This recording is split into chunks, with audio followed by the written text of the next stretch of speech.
Hey fellow foodies, it's Faye from foodie.com. Today my mom and I are going to show you how to make some Lebanese spinach pies. You want to start with really the largest bucket or bowl you can find. We're going to pour out and sift out some flour. We're using all-purpose flour. It yields to a nice soft dough. And we did choose to sift. In case you don't know what sifting does, it does aerate the dough, or I'm sorry, the flour, and it also removes any dirt, debris, or large lumps from our flour that we definitely don't want in our dough. So we're gonna just sift this all out and set it to the side. Then we're going to pour out some Leban into a bowl. Leban is Middle Eastern yogurt, in case you don't know. We do have a recipe for homemade Leban on our blog, so you can check that out. You'd have to make it in advance, of course, to use it for this recipe. But also, if you have the convenience of a local Middle Eastern grocery store, you can just grab it from there. You just want to pour it out, give it a stir, let it sit out at room temp while you work on everything else. Right? Then in a separate bowl, we have some warm water and some instant dry yeast. You just want to mix this all together until it's dissolved. You want to set it to the side, let it sit for 5-10 minutes. To, of course, make sure that the yeast is active and alive. If not, you pour it out, you start with some new yeast. If it's good to go, you pour it into your flour mixture. We add in some salt as well, some extra virgin olive oil, and then we're going to also add in our Leban. So you'll notice throughout this recipe that we actually use the same cup that we use to measure the flour for pretty much measuring everything else that is in cups. So you want to do the same thing. So whatever mug or cup you use for the flour measurement, you'll want to use it throughout for pretty much all the liquid measurements and pretty much all the cup measurements, I would say, actually. I don't know why it works. It's not really scientifically accurate or mathematically accurate, but it somehow works, so we'll go with it. Alright, so you add in your Leban, and then we have about a cup of warm water set to the side, and what you can do is either pour it in like we are, kind of slowly, and mix it in that way, or you can just use it to wet your hands and use it as you begin to knead and as you go. So either way will work.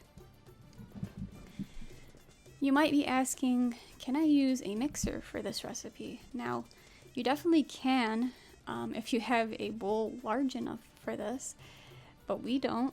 Most KitchenAids are not big enough for this recipe, so that's one reason why we're mixing it by hand. But also, this is kind of an old school recipe. It's a soft dough, so we really find it beneficial to really feel out the dough as you're mixing, as you're kneading, because you'll know when it needs more water, when it's ready to go, basically, when it's smooth, comes together, all that good stuff.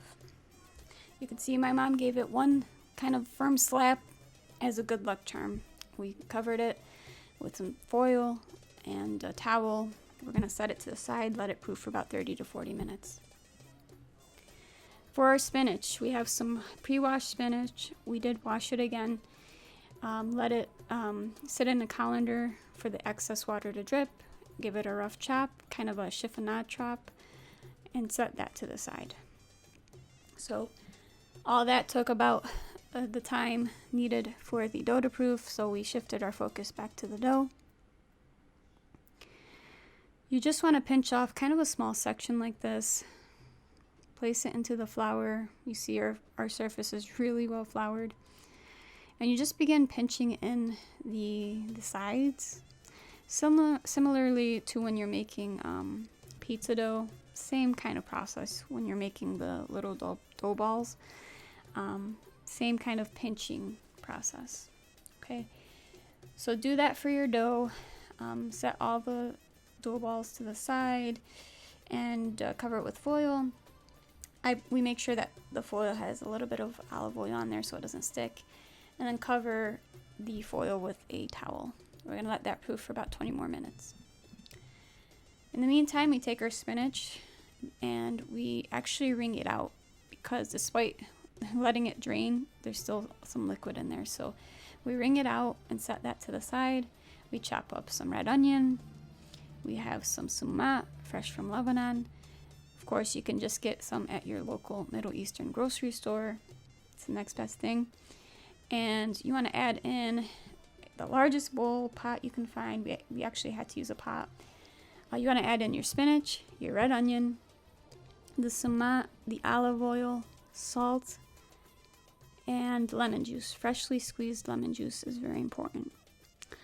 And then you're just going to give this all a thorough but gentle mix. And I cannot stress this enough. You have to give this a taste once you're done mixing. Okay. We did need to add a bit more salt, add a bit more lemon juice, add a bit more sumac. We like it nice and sour. So you really want to taste it. Add what you need, what you think it may need. If it's fine the first taste, that's fine. But you do want to taste it. Okay. Alright, so once we tasted it and we were happy with the filling, we actually did the same thing where we set it in a calendar. I can't speak, I'm sorry. It's been a long week. You want to set it in a colander, let it drain, let the excess water and liquid drain, and then you can move on to your dough. Okay, so our dough has proofed. We basically took one dough ball, rolled it out into a square, and then cut out these circles. You see we roll it out pretty thinly. Then you want to put maybe a couple tablespoons of the filling. You put it in the center. You bring both ends together, and then you start pinching it off. And then on the end, you bring it in and then pinch that off so that it forms a triangle.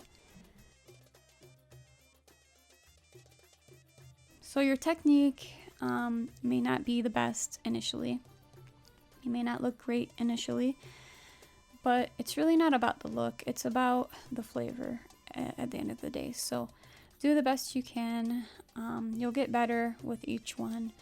But hopefully the video tutorial will at least help you a little bit with the technique of it. Okay, so we just use flour to really close up and pinch up the ends there. And then you just want to make enough so that you have a sheet tray full. Our sheet tray is lined with parchment paper. We did lightly grease it with cooking spray. And the reason why you'd want to work too far in advance is because despite all the times we let it drain, there is still some liquid in there. So we don't want the dough to get wet and weep. So you just want to work enough ahead to where you have a sheet tray full of your spinach pies. Okay, so load up the sheet tray, and this is going to actually bake at 475 for about 40 to 45 minutes or until it's golden brown. They're not going to get too golden, so just watch out for really the doneness. You can use an egg wash. We typically don't, but you can use that as an option. Once they're done baking, set them to a wire rack, and then you can eat them and enjoy them hot, warm, cold, room temp. Pretty much enjoyable all the time. I hope you guys give this a try. The dough is amazingly soft and flaky. The filling is amazingly flavorful, nice and sour punch that we like. Give it a try. It's not difficult at all, as you saw, and they're homemade. You can't get better than that. So for the full recipe, go to facefood.com. Comment below if you have any comments or questions. I'd love to hear from you guys. And give this video a like. I'd really appreciate it. Subscribe to this channel for more great videos on the way. And I just want to wish you all a Merry Christmas, Happy Holidays, and a Happy New Year to all of you and your families. I really hope you guys enjoy it with your loved ones. So until next time, have a wonderful day. I've been reading you to figure what you're down for. I wanna figure out to make it come around. No, we should quit the game and settle things right here, right now. I've been thinking about it. I've been thinking about all the things you do. I wanna take you from